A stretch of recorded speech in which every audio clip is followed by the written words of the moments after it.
ये देखिए कक्षा जो है 4 वाले का है। ये कक्षा 4 की इंग्लिश है। ये जो है पार्ट 6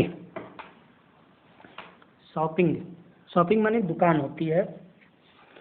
तो इसमें दिया है Monu loved to go for shopping. He like to do buy things and buy माने खरीदना and hand over the money like a grown up. The liked to go to the market near his house and look around at all the shop and buy the necessary things.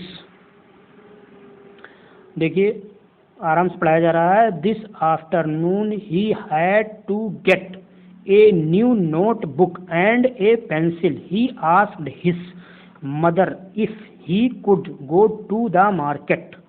आगे है his mother said yes Monu you may go to the market to get your notebook and pencil but please get a loaf of bread for me also. Take these 50 rupees, keep them carefully. Thank you mummy, I shall be back soon. And Monu and run. I said Monu and run out. आगे Monu reached the market and first bought his notebook and pencil. He आगे है देखिए he cannot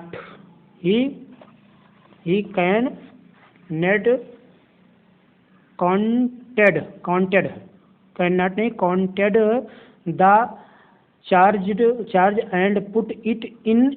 He is इसमें I cut गया है। He is basket नहीं pocket the toy shop was next door and he spent a few minutes looking at the toy. I hope many uncle gift me one such too for my birthday next year, thought Monu to himself. Then he looked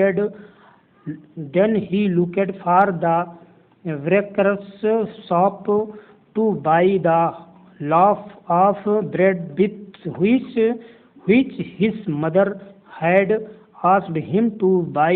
He went to the shop and asked the and the baker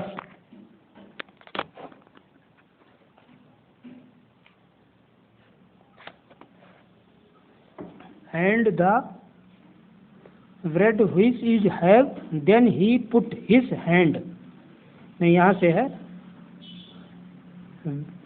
baker I want the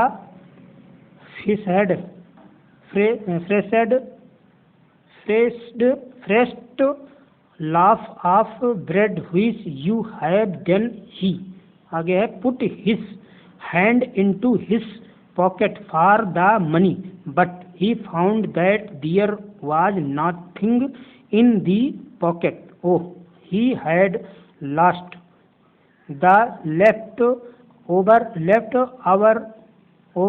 change. There was a hole in his pocket. He started crying. He had been the most careless. Monu ran back to the shop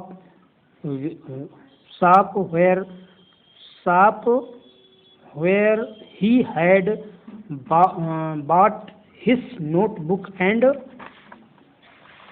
और आगे देखिए notebook and pencil.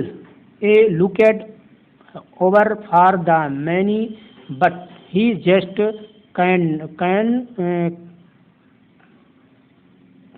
could not है, just could not find it. He suddenly went back home and opened up his piggy bank and took out the money which he had saved. He had learnt his lesson. Now he would always be careful. बस इतने हैं, इसको और पढ़ लेना और इसमें ध्यान देना, इसको वीडियो को लाइक कर देना, सब्सक्राइब कर देना और बेल आइकन भी दबा देना। इस चीज़ को बेटा विशेष ध्यान रखना।